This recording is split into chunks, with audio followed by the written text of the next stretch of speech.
छन छन कर चूड़ी खन खन कर अखिया के कहीं तो भाई रवर गोड़ लीना बाटे को मोर कमजोर पिया छोड़ दीना बाटे को मोर कमजोर पिया छोड़ दीना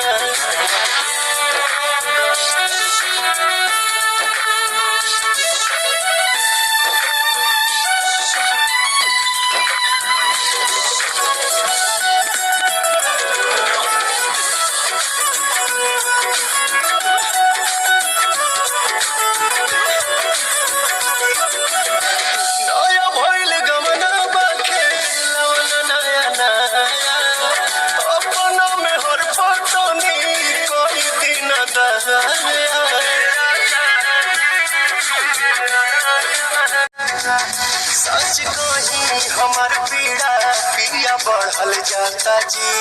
जिद खानी रवर जी तुझे अड़ल जाता जी हमसे हचकाई के ही लोर दीना बाटे कमर कमजोर पिया छोड़ दीना बाटे कमर कमजोर पिया छोड़ दीना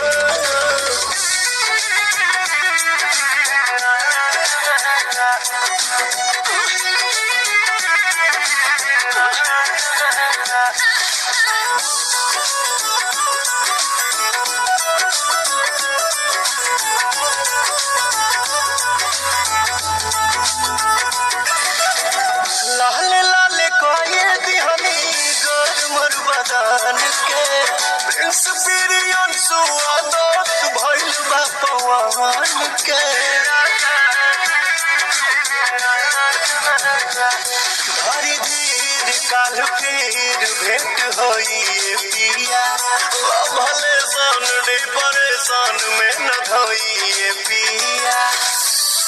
नौसों में न जोक देखना खोर दीना बाटे को मोर कमजोर पिया छोड़ दीना बाटे को मोर कमजोर पिया छोड़ दीना